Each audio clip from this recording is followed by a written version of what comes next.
Hello दोस्तों, आज की क्लास में आप लोग साइंस को पढ़ने वाले हैं। और ये देखिए आपकी साइंस की 10वीं क्लास है। इससे पहले आप लोगों की 9 क्लासें हो चुकी हैं।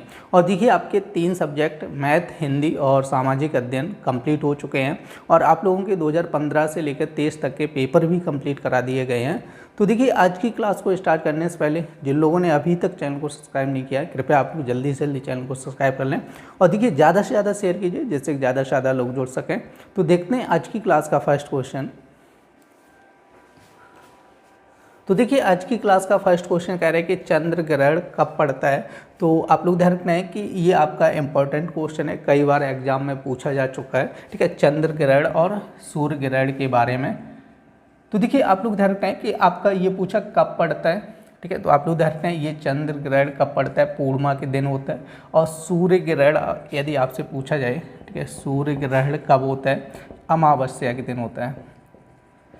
ठीक है, आप लोग ध्यान रखें सूर्य ग्रहण कब होता है, अमावस्या के दिन होता है। और इस क्वेश्चन में आपसे पूछा चंद्र ग्रहण कब होता है, पूर्णिमा के दिन होता है। ठीक है, अब देखो चंद्र ग्रहण कहते किसे हैं, तो आप लोग ध्यान रखें कि जब सूर्य व चंद्रमा के बीच में पृथ्वी आ जाती है तो इसे क्या बोला जाता है, चंद्र ग्रहण बोला जाता है। बहुत सिंपल डेफिनेशन है, आप लोगों को ध्यान रखें कि जब कह रहे हैं सूर्य और चंद्रमा के बीच में पृथ्वी आ जाती है तो इसे क्या कहते हैं, चंद्र ग्रहण कहते हैं। और देखो चित्र के माध्यम से भी आप लोगों को समझाया था, जैसे आपका ये सूर्य और यहाँ पे आप लोग एक बना लेना चंद्रमा। ठीक है, सूर्य और चंद्रमा के बीच में यदि पृथ्वी आ जाए तो आप लोग ध्यान रखना है तो ये बोला जाता है चंद्र ग्रहण। ठीक है, इस टाइप से भी आप लोग समझ सकते हैं। देखो नेक्स्ट क्वेश्चन कह रहे हैं फसल किसे कहते हैं, तो आप लोग ध्यान रखना है कि एक विस्तृत क्षेत्र पर उगाए गए, कह रहा है कि एक ही जाति के पौधों के समूह को हम लोग क्या कहते हैं, फसल कहते हैं। कह रहे हैं ना एक विस्तृत क्षेत्र है, जैसे बड़ा विशाल एरिया है, उसमें कह रहे हैं कि एक ही जाति के अगर पौधे उगाए जाएँ तो उसको हम लोग क्या कहते हैं, फसल कहते हैं। देखिए नेक्स्ट क्वेश्चन कह रहे हैं कि फसल कितने प्रकार की होती है, तो आप लोग ध्यान रखना है फसल 3 प्रकार की होती है। कह रहे हैं खरीफ, रबी, जायद की फसल। देखो खरीफ की फसलें कौन कौन सी होती हैं, सबसे पहले ये देखिएगा आपका। देखो खरीफ में जैसे धान, ठीक है, आपका ज्वार, बाजरा, ठीक है, ये सारी की सारी फसलें आपकी, जैसे धान, ज्वार, बाजरा आपका हो जाएगा। ठीक है, जैसे मक्का हो जाएगा, ये आपकी खरीफ की फसलें हैं। ठीक है, अब कह रहे हैं रबी की फसलें कौन कौन सी होती हैं, जैसे आप लोग ध्यान रखना है गेहूँ, ठीक है, जौ, चना, मटर, सरसों, ये क्या हो जाएंगे आपकी, ठीक है, रबी की फसलें। अब देखो जायद की बात करते हैं, तो जायद में आपका क्या हो जाएगा, जैसे खीरा, ठीक है, ककड़ी, और जैसे आपका आ जाएगा तरबूज, और आपकी सब्जियां आ जाती हैं, आप लोग ध्यान रखना है। ठीक है, देखिए नेक्स्ट क्वेश्चन कह रहा है आपका सिंचाई की प्रमुख विधियां कौन कौन सी हैं, तो आप लोग ध्यान रखते हैं एक तो प्रवाह विधि होती है। ठीक है, नेक्स्ट क्यारी विधि। क्यारी विधि क्या होती है आपकी, जैसे क्यारी बना दी जाती है उसमें पानी लगाया जाता है। नेक्स्ट कह रहा है कूंड विधि। ठीक है, और आपका कह रहा है जैसे बाढ़ विधि। नेक्स्ट कह रहा है आपका वलय स्थिति, कह रहा है ड्रिप विधि। ठीक है, तो ये आपकी 6 विधियां दी गई। तो एक तो प्रवाह विधि हो जाएगी, नेक्स्ट क्यारी विधि, जैसे क्यारी करके, ठीक है, पानी लगाया जाता है, जैसे कूंड विधि हो जाती है, और कह रहे हैं कि बाढ़ विधि, वलय विधि और ड्रिप विधि। देखिए नेक्स्ट क्वेश्चन कह रहे हैं कि आश्वन विधि का उपयोग किस कार्य में किया जाता है, तो आप लोग ध्यान रखते हैं पेट्रोलियम से, कह रहे हैं कि मिट्टी का तेल, पेट्रोल, डीजल आदि को निर्मित करने में कह रहे हैं आश्वन विधि का प्रयोग किया जाता है या आश्वन विधि अपनाई जाती है। तो आप लोग रखना है, देखो क्या होता है कि तेल के कुओं से जो तेल निकाला जाता है उसमें क्या होता है कि आपका मिट्टी का तेल, पेट्रोल, डीजल, ये सारी चीज़ें मिक्स होती हैं। ठीक है, और जो सड़क बनाने के लिए जो डामर यूज किया जाता है वो भी इसी में होता है, पेट्रोलियम में। आप लोग रखना है, तो क्या किया जाता है कि इसको अलग अलग टेम्परेचर क्या किया जाता है, गर्म किया जाता है, इसी को बोला जाता है आश्वन विधि। ठीक है, आप लोग ध्यान रखना है पेट्रोलियम से ये सारी चीज़ें, मिट्टी का तेल, पेट्रोल, डीजल, ये सब अलग अलग करना क्या कहलाता है आपका, एक तरीके से आश्वन विधि कहलाता है। ठीक है, नेक्स्ट क्वेश्चन कह रहे हैं कि जीवाश्म ईंधन किसे कहते हैं, तो आप लोग ध्यान रखना है, कह रहे हैं कि कोयला और पेट्रोलियम को जीवाश्म ईंधन बोला जाता है। ठीक है, कोयला और पेट्रोलियम क्या कहलाते हैं, जीवाश्म ईंधन कहलाते हैं। देखिए नेक्स्ट क्वेश्चन कह रहे हैं कि ऊर्जा के असीमित स्रोत कोष्टक में दिया आपका नवीकरणीय स्रोत कौन कौन से हैं। और देखो आप लोगों को नवीकरणीय स्रोत और अनवीकरणीय स्रोत के बारे में समझा चुका हूँ। देखिए अनवीकरणीय स्रोत वो होते हैं जो भविष्य में, ठीक है, समाप्त होने के चांस होते हैं, तो उनको बोला जाता है अनवीकरणीय स्रोत।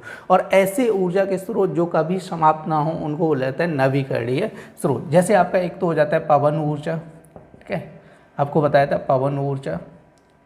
और देखो आपका एक तो जल ऊर्जा हो जाता है, ठीक है, जैसे आपका ज्वार ऊर्जा हो जाएगा, ठीक है। और आपका देखो ज्वार का मतलब समुद्र में जो ज्वार भाटा आता है उससे भी एनर्जी होती है, आप लोग ध्यान रखना है। अब देखो नेक्स्ट आपका हो जाता है जैसे सौर ऊर्जा, ठीक है, सूर्य से जो, ठीक है, ऊष्मा प्राप्त होती है उसी को बोला जाता है सौर ऊर्जा। तो जो आपके आप असीमित स्रोत बोला जाए या नवीकरणीय स्रोत बोला जाए, ठीक है, एक ही बात है। असीमित मतलब ऐसे स्रोत जो कभी भी ख़त्म ना हो। तो यहाँ पे कह रहे हैं जैसे वायु, जल, बायोगैस एवं सूर्य, कह रहे पुनः प्राप्त होने वाले ऊर्जा के असीमित स्रोत हैं, ठीक है। जो पुनः प्राप्त मतलब हमेशा ये चीज़ें हमें प्राप्त होती रहेंगी, उनको बोला जाता है, ठीक है, नवीकरणीय स्रोत। देखो नेक्स्ट क्वेश्चन कह रहे हैं कि रुधिर को ऊर्जा कहाँ से प्राप्त होती है, तो आप लोग ध्यान रखते हैं रुधिर को ऊर्जा कहाँ से मिलती है, भोजन से मिलती है। अब देखो रुधिर की बात कर रहा है तो रक्त, ठीक है, रुधिर का मतलब क्या हो जाए रक्त। रक्त में 4 भाग होते हैं। एक तो आपको होता है लाल रक्त कोशिकाएं होती हैं, ठीक है, आप लोग ध्यान रखते हैं लाल रक्त कोशिकाएं होती हैं। दूसरी होती है देखो श्वेत कोशिकाएं। अब देखो नेक्स्ट प्लेटलेट्स, ठीक है, जैसे प्लेट्स बोला जाता है वो रक्त में ही होती हैं, ठीक है, आप लोग धरते हैं। चौथा हो जाता है प्लाज्मा, ठीक है, ये चीज़ें कहाँ पे होती है, रक्त में होती है, आप लोग ध्यान रखते हैं। जैसे लाल रक्त कणिकाएँ भी बोला जाता है, जैसे लाल रक्त कोशिकाएं या सफ़ेद कोशिकाएं बोल दो या श्वेत कोशिकाएं बोल दो, प्लेट्स, ठीक है, और प्लाज्मा, ये सारी चीज़ें कहाँ पे होती है, रक्त में होती हैं। और हमसे क्वेश्चन पूछा है रक्त मतलब ये कह रहा है रुधिर को ऊर्जा कहाँ से प्राप्त होती है, तो आप लोग ध्यान रखते हैं रुधिर को ऊर्जा कहाँ से मिलती है, भोजन से। देखिए नेक्स्ट क्वेश्चन कह रहे हैं कि जीवन के अस्तित्व को बनाए रखने हेतु कौन से साधन आवश्यक हैं। हमसे कह रहे हैं कि जीवन के अस्तित्व को बनाए रखने के लिए कौन कौन से साधन चाहिए। देखो फर्स्ट तो आपका भोजन, ठीक है, क्योंकि बिना भोजन तो इंसान चल नहीं सकता है, ठीक है, जीने के लिए भोजन तो उसको चाहिए, ठीक है। अब नेक्स्ट कह रहा है आपका कपड़ा, ठीक है, कपड़ा भी चाहिए, रहने के लिए मकान, यातायात, शिक्षा, मनोरंजन, ये साधन आपके कैसे हैं कि जीवन के अस्तित्व को बनाए रखने के लिए आवश्यक साधन है। और सबसे ज़्यादा आवश्यक होता है आपका भोजन, ठीक है, भोजन, और आपका उसमें पानी भी आ जाता है, क्योंकि भोजन पानी के बिना आदमी रह ही नहीं सकता है, ठीक है। आपके कपड़ा, मकान, ये सारी चीज़ें ना हो फिर भी रह सकता है, लेकिन बिना भोजन के नहीं रह सकता है। देखिए नेक्स्ट क्वेश्चन कह रहे हैं बल किसे कहते हैं। आप तो धरते हैं कि किसी वस्तु की स्थिति में परिवर्तन करना ही क्या कहलाता है, बल कहलाता है, ठीक है। देखो किसी वस्तु की स्थिति परिवर्तन करना, जैसे यहाँ पे कोई वस्तु रखी है, ये सरफेस पे कोई वस्तु रखी है, अब देखो ये वस्तु रखी है, अब इसकी स्थिति परिवर्तन करना ही क्या कहलाता है, बल कहलाता है। जैसे अब यहाँ पे रखी है, अब इसको एक जगह से दूसरी जगह ले जाना है तो अपने आप तो जाएगी नहीं, हमें क्या करना पड़ेगा, कुछ ना कुछ फोर्स लगाना पड़ेगा, ठीक है। अब स्थिति परिवर्तन के लिए हमें कुछ ना कुछ कार्य करना पड़ेगा, और जो हम लोग काम करते हैं उसी को एक तरीके से क्या बोला जाता है, बल बोला जाता है, आप लोग ध्यान रखते हैं। तो बल का फॉर्मूला क्या होता है, F बराबर ma हो जाता है, F बराबर ma, ठीक है। m मतलब होता है द्रव्यमान, a क्या हो जाता है, त्वरण हो जाता है, ठीक है। F बराबर क्या होता है, ma हो जाता है। और देखो बल का मात्रक क्या होता है, देखो CGS पद्धति में बल का मात्रक होता है डाइन, ठीक है, आप लोग देखते हैं CGS पद्धति में बल का मात्रक क्या होता है, डाइन होता है। देखो CGS मतलब होता है सेंटीमीटर ग्राम सेकंड, ठीक है, CGS मतलब क्या हुआ, सेंटीमीटर ग्राम सेकंड हो जाता है। और देखो आपका SI पद्धति में क्या होता है, इसका मात्रक न्यूटन होता है। बल का SI पद्धति मात्रक क्या होता है, न्यूटन होता है। SI मतलब होता है सिस्टम इंटरनेशनल, मतलब हिंदी में बोलते हैं तो अंतर्राष्ट्रीय पद्धति, ठीक है, आप लोग ध्यान रखें, अंतर्राष्ट्रीय पद्धति में इसका मात्रक क्या होता है, बल का मात्रक न्यूटन हो जाता है, ठीक है, आप लोग ध्यान रखना है। देखिए नेक्स्ट क्वेश्चन कह रहा है कि आपका परिवहन के साधन मुख्य रूप से किस पर निर्भर करते हैं। तो आपसे ये क्वेश्चन पूछा गया जो परिवहन के साधन होते हैं वो किस पर डिपेंड करते हैं। तो आप लोग ध्यान रखना है कि आपके परिवहन के साधन पेट्रोलियम उत्पादों पर निर्भर होते हैं, ठीक है। देखो ज़्यादातर क्या होता है कि पेट्रोलियम उत्पादों पर निर्भर होते हैं, लेकिन कुछ वाहन क्या है आपके विद्युत से भी, लाइट से भी चलने वाले आ गए हैं, जिसमें क्या होता है बैटरी लगी होती है, ठीक है, उनको चार्ज करके भी चलाया जाता है, जैसे स्कूटी वगैरह। लेकिन ज़्यादातर क्या होते हैं पेट्रोलियम उत्पादों पर निर्भर करते हैं। नेक्स्ट कह रहे हैं कि विद्युत ऊर्जा का उपयोग कहाँ होता है। तो आप लोगों को पता है कि विद्युत ऊर्जा का हम लोग कहाँ कहाँ उपयोग करते हैं, जैसे पंखा चलाने में, कह रहे हैं मशीनों में, फ्रिज में, आपका कह रहे हैं टीवी, कूलर आदि चलाने में क्या करते हैं हम लोग, विद्युत ऊर्जा का उपयोग करते हैं। देखिए नेक्स्ट क्वेश्चन कह रहे हैं कि बायोगैस से क्या आशय है, तो आप लोग ध्यान रखें गोबर गैस प्लांट से उत्पन्न गैस कह रहा है बायोगैस कहलाती है। आप लोग ध्यान रखें जो गोबर गैस के प्लांट होते हैं, ठीक है, गोबर के माध्यम से जो गैस मिलती है उसी को क्या बोला जाता है, बायोगैस बोला जाता है, ठीक है। और जो गोबर गैस से जो गैस मिलती है उसमें क्या होती है, आपकी मीथेन होती है, ठीक है, आप लोग ध्यान रखते हैं। नेक्स्ट क्वेश्चन कह रहे हैं कि ऊर्जा के सीमित स्रोत, अभी देखो इसी क्लास में आपका एक क्वेश्चन पूछा गया था कि ऊर्जा के असीमित स्रोत, ठीक है, असीमित स्रोत पूछे जाएंगे तो आप लोग देखते हैं नवीकरणीय ऊर्जा स्रोत पूछता है। अब देखो यहाँ पे सीमित कह रहे हैं, सीमित कह रहे हैं तो इसका मतलब हो गया अनवीकरणीय स्रोत कह रहे हैं, ठीक है। आप लोग देखते हैं हमसे कह रहे हैं कि अनवीकरणीय स्रोत कौन कौन से होते हैं, तो पहले तो आप लोग देखते हैं अनवीकरणीय स्रोत कौन से होते हैं, कोयला और पेट्रोलियम, क्लियर नहीं। अनवीकरणीय स्रोत ऐसे होते हैं जो भविष्य में खत्म होने की संभावना होती है, उनको बोला जाता है अनवीकरणीय स्रोत। जैसे कह रहे हैं कि ऊर्जा के ऐसे स्रोत कह रहे जो भविष्य में समाप्त हो सकते हैं, ठीक है, ऊर्जा के ऐसे स्रोत जो भविष्य में समाप्त हो सकते हैं उनको क्या बोला जाता है, अनवीकरणीय स्रोत बोला जाता है, ठीक है। आप लोग ध्यान रखें और कौन कौन से हैं, जैसे आपका कोयला हो जाता है, जैसे पेट्रोलियम, ठीक है, ये सारी चीज़ें क्या हैं कि भविष्य में किसी न किसी दिन समाप्त हो सकती हैं।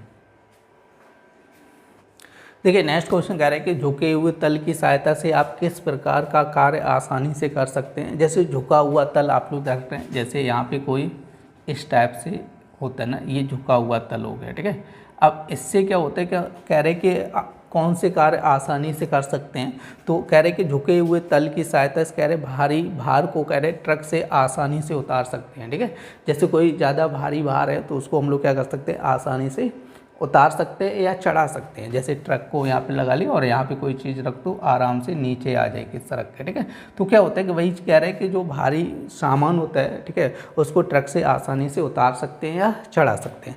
नेक्स्ट क्वेश्चन कह रहे हैं कि कोशिका किससे कहते हैं, तो आप लोग ध्यान रखना है कि मानव शरीर कह रहे हैं कि जिन असंख्य छोटी छोटी इकाइयों से मिलकर बना होता है, कह रहे हैं कि मानव शरीर जिन असंख्य छोटी छोटी इकाइयों से मिलकर बना होता है, और कह रहे उन इकाइयों को हम लोग क्या कहते हैं, कोशिका कहते हैं। मानव शरीर क्या होता है, छोटी छोटी इकाइयों से मिलकर बना होता है, उन्हीं इकाइयों को क्या कहते हैं, कोशिका कहते हैं। तो देखते हैं अगला क्वेश्चन आपका दिया गया है कि केंद्रक क्या है। आपको देखो केंद्रक के बारे में पूछा गया है, तो आप लोग ध्यान रखना है कि किसी प्राणी कोशिका में कह रहे हैं केंद्रक कोशिका के मध्य क्षेत्र में स्थित होता है। मतलब क्या होता है कि जैसे कोई प्राणी कोशिका है उसके अंदर मतलब केंद्रक जो होता है ना प्राणी कोशिका के मध्य में स्थित होता है। अब देखो केंद्रक को कह रहे हैं कि कोशिका का नियंत्रण केंद्र भी कहा जाता है। केंद्रक को क्या बोला जाता है, कोशिका का नियंत्रण केंद्र भी कहा जाता है। देखिए नेक्स्ट क्वेश्चन कह रहा है आपका केंद्रक जीव द्रव क्या है, तो आप लोग ध्यान रखें केंद्रक के अंदर कह रहे गाढ़े तरल एवं चिपचिपे पदार्थ को केंद्रक जीव द्रव कहते हैं। तो आप लोग ध्यान रखें जो केंद्रक के अंदर एक गाढ़े तरल और कह रहे चिपचिपा पदार्थ होता है उसी को क्या बोला जाता है, केंद्रक जीव द्रव्य बोला जाता है, ठीक है। नेक्स्ट क्वेश्चन कह रहे कि कोशिका के मुख्य कितने अंग होते हैं। आपसे कह रहे कोशिका के कितने अंग होते हैं। एक तो आपका हो जाएगा कोशिका भित्ति बोला जाता है, ठीक है, क्या हो जाएगा, कोशिका भित्ति हो जाता है। नेक्स्ट कोशिका द्रव्य हो जाता है, ठीक है, कोशिका द्रव्य हो जाता है। और नेक्स्ट क्या हो जाता है, केंद्रक। अब देखो केंद्रक के बारे में इसी क्लास में आप लोगों को समझाया था, और यहाँ पे कोशिका द्रव्य आपका या जीव द्रव्य बोला गया ना, ये क्वेश्चन 98 नंबर।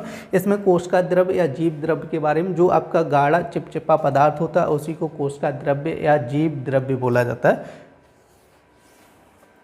देखिए नेक्स्ट क्वेश्चन कह रहा है वैकल्पिक ऊर्जा के कौन कौन से स्रोत हैं। तो आप लोग ध्यान रखते हैं कि सौर ऊर्जा, पवन ऊर्जा, जल शक्ति, कह रहे हैं समुद्री ज्वार भाटा, ये क्या है, वैकल्पिक ऊर्जा के स्रोत हैं, ठीक है।